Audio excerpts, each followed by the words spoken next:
dan bertemunya adalah di sorga. Saya rangkum, hadisnya panjang. Syafaat uzma di saat genting di padang mahsyar, umat membutuhkan pertolongan. Satu, datanglah umat memohon syafaat kepada Nabi Adam alaihissalam. Syafaat kepada Nabi Adam alaihissalam. Berhasilkah umat mendapatkan syafaat itu?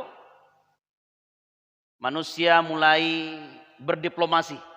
Jadi mulut manis, kemudian kalimat-kalimat indah waktu di muka bumi dulu, waktu di dunia. Ternyata waktu di padang mahsyar pun umat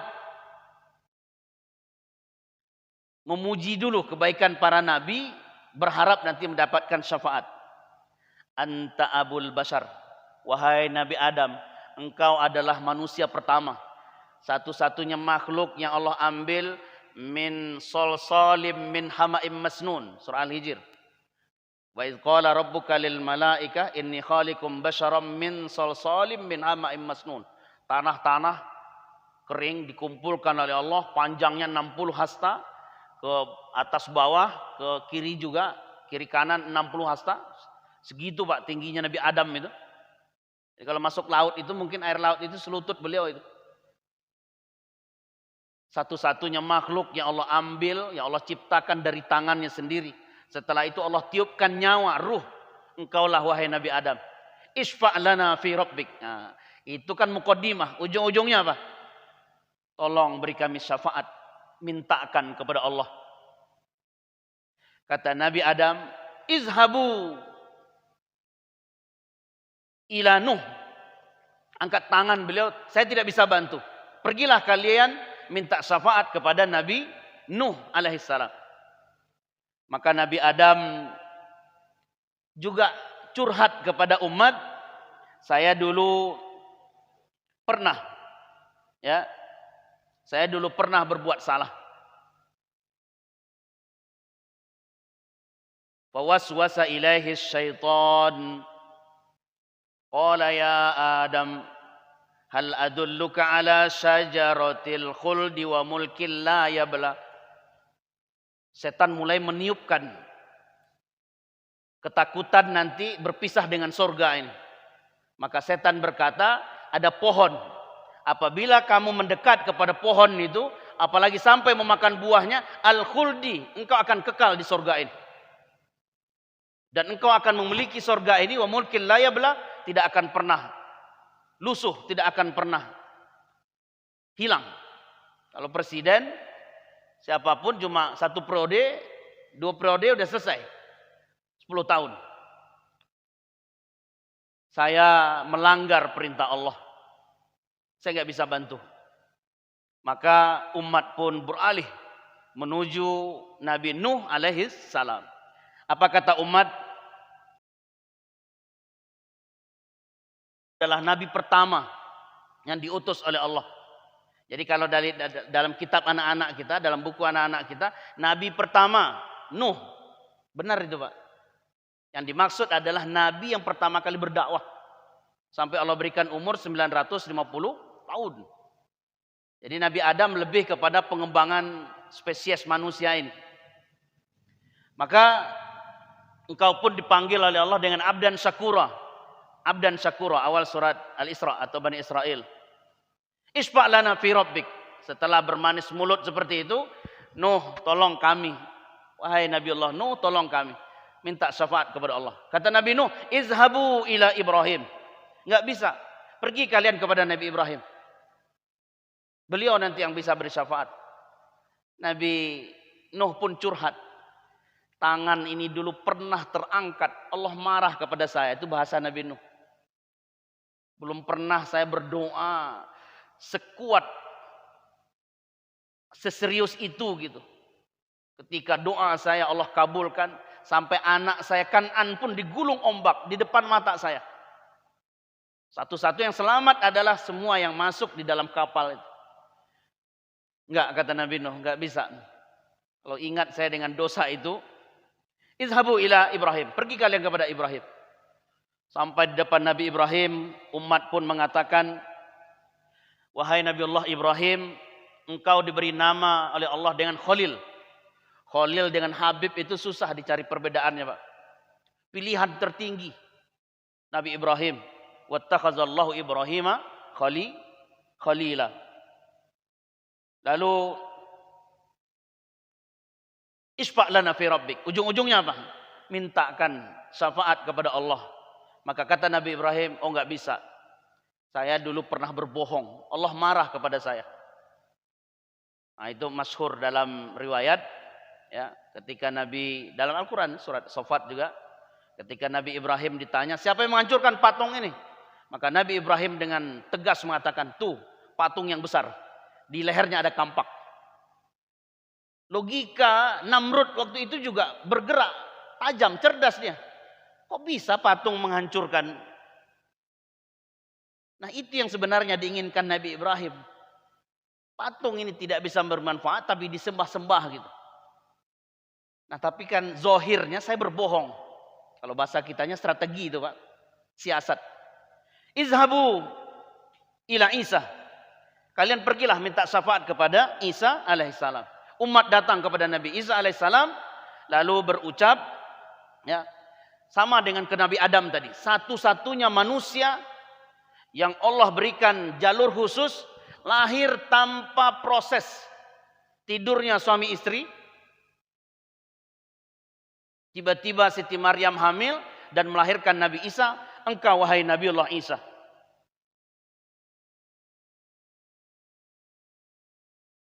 Dan Nabi Isa tidak menyebutkan kesalahannya. Yang jelas setelah itu dia bilang, izhabu ila Muhammad sallallahu alaihi wasallam. Jadi sebenarnya antara Nabi Nuh dengan Nabi Isa ini, umat pergi dulu ke Nabi Musa. Nabi Musa, baru ke Nabi Isa. Di Nabi Musa umat memuji kalamullah. Satu-satunya makhluk yang Allah berbicara langsung di Bukit Tursina adalah Nabi Musa alaihissalam. Tapi Nabi Musa juga tidak bisa membantu. Saya pernah membunuh orang. Tangan ini pernah memukul suku Fir'aun, pemuda Fir'aun mati. Saya pernah melakukan dosa. Lalu saya dikejar oleh Fir'aun dan tentaranya sampai ke kota Madian. Nah, barulah nanti sampai ke Nabi Isa tadi. Hampir putus asa umat, ya, setelah Nabi Ibrahim tadi ke Nabi Musa, yang kelima ke Nabi Isa, dan datanglah umat setelah mendengar nasihat dari Nabi Isa, izhabu ila Muhammad. Pergilah menuju atau carilah Muhammad sallallahu alaihi wasallam. Takut, Pak, umat itu, rombongan manusia dalam jumlah besar ini, takut mereka Nabi Muhammad mengangkat tangan seperti nabi-nabi sebelumnya. Tapi ternyata setelah umat memuji Nabi Muhammad, engkau khatamul anbiya.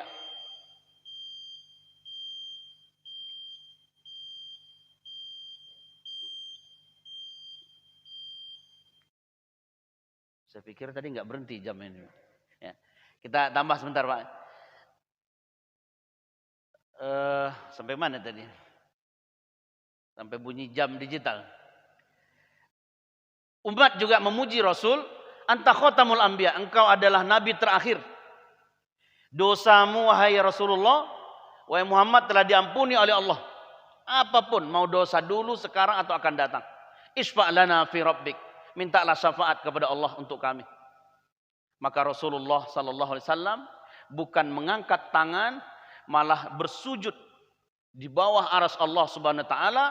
Melihat Nabi kita sujud, maka Allah berfirman, sal tu'tah, irfa' ra'sak. Wahai Muhammad, angkat kepalamu, mintalah. Jadi satu kata kunci, Pak, yang kita yakini, kalau di dunia Nabi mengatakan tadi, tanah manapun terdampar kalian, solat, solat, solat, solat. Untuk mengetuk pintu kebaikan Allah SWT di padang mahsyar, ternyata Nabi melalui sujud dulu, melalui solat dulu, Pak. Jadi bismillah, ketika Imam Syafi'i, Imam Ahmad mengatakan solat, solat, solat, solat, insya Allah setelah solat itu rezeki akan dibukakan. Jadi yang lapar yang butuh sesuatu sebelum sholat, umpamanya mau makan nasi padang tapi nasi padangnya nggak ada, sholat Pak.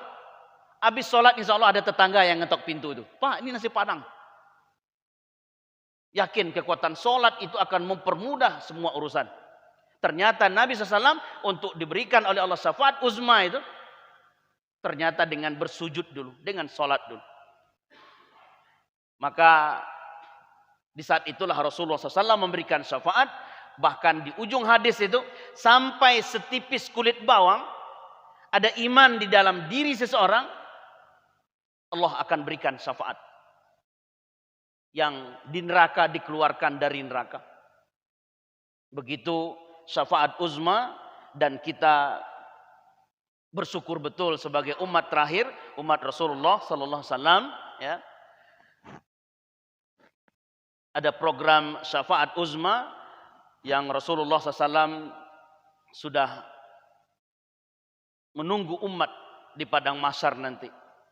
Nah, sekarang bagaimana cara kita menjemputnya? Secara singkat, min asbab nailis syafa'ah, apa saja kiat yang bisa kita lakukan? Kan tadi prosesnya itu ilmu gaib, kejadian-kejadian gaib di padang mahsyar, cukup dengan apa yang disampaikan Nabi SAW, kemudian apa yang ada dalam Al-Quran, itu yang kita imani. Intinya sekarang persiapan kita untuk menjemput syafaat uzma atau syafaat Rasul itu. Apa kiat kita? Satu, al-imanu billahi ta'ala. Terus perkokoh iman kita Pak. Itu tidak bisa ditiadakan. Ini yang pertama, al-imanu billahi ta'ala. Terus jaga iman kita kepada Allah Ta'ala. Nah, iman kepada Allah Ta'ala ini banyak. Kaki-kakinya ke bawah. Seperti menghidupkan kegiatan sholat berjamaah dan sebagainya. Kemudian yang kedua, apa? Tardidul azan wa doa. Mengikuti lafaz azan dan berdoa setelah selesai azan. Ini sehari semalam saja 5 kali kita mendengar azan itu. Ikuti Allahu Akbar, kata muadzin, kita berucap Allahu Akbar. Apalagi kalau kita sudah berada di masjid. Terus doa ba'da azan itu 5 kali dalam sehari semalam. Setelah azan berkumandang kita baca doa itu. Dalam kondisi ya yang memungkinkan, berhentilah sejenak. Allahumma rabba hadhihi da'wati tammah wassalatil qa'imah ati Muhammadin wasilatul fadilah wa ba'as maqaman mahmun alladhi wa'ata. Tambah lagi dengan raditu billahi rabba bil islami dina wa bi Muhammadin nabiyya. Tambah lagi dengan asyhadu an la ilaha illallah wa asyhadu anna Muhammadar Rasulullah. Daurah azan di Masjid Nur Basira, saya di antara sekian banyak pemateri, ternyata doa ba'da azan itu yang masyhur betul satu tadi, Allahumma rabba hazi. Ternyata dalam prakteknya Nabi dan para sahabat selalu menambahkan dengan syahadat dan raditu billahi rabba. Jadi betapa kehidupan muslim itu akan selalu berkah karena hari-harinya dengan doa. Ternyata orang yang mengulang azan tadi, maksudnya mengikuti suara azan, kemudian berdoa, mendapatkan syafaat Nabi. Kemudian yang ketiga, saknal Madinah al-Munawwarah. Siapapun yang menetap di kota Madinah dan wafat di sana, insya Allah mendapat syafaat dari Rasulullah SAW. Berawal dari pindah Mekah ke Madinah, cuaca ekstrim, kemudian hijrah dan macam-macam. Hadis ini masih berlaku sampai sekarang. Bagi antum yang punya kelebihan rezeki, mau mengambil perumahan di kota Madinah, silakan Pak. Ya, canangkan dari sekarang. Tapi setelah bikin rumah harus meninggal di sana. Ya, investasi di Indonesia serahkan ke DKM Masjid Al-Kautsar. Gitu. Nah, Syekh Ali Jabir memilih sesuai dengan doa beliau, saya asli Madinah, rumah ada di Madinah, keluarga di sana, tapi saya ingin mati di Indonesia. Allah kabulkan doanya. Kemudian yang keempat, iksarus salawat an-nafilah. Perbanyak salat sunnah. Apa saja salat sunnah? Ya, qobliyah, ba'diyah, duha, witir, tahajud, tahiyatul masjid. Insya Allah syafaat. Kemudian iksar tilawatil Qur'anil Karim. Perbanyak tilawah Al-Quran. Jangan menunggu Ramadan saja. Kalau menunggu Ramadan nanti puasa sama Quran itu saling tarik-menarik. Kata puasa saya yang masukkan, saya memberikan syafaat. Kata Al-Quran saya yang memberikan syafaat karena dia baca saya. Hari-hari kita isi dengan baca Al-Quran. Kemudian yang keenam, iksarus salawat, memperbanyak salawat kepada Nabi. Kemudian yang terakhir, al-janazatu tusalla alaihi muslimun. Jenazah yang disolatkan oleh banyak kaum muslimin. Jadi yang mendapat syafaat itu jenazahnya.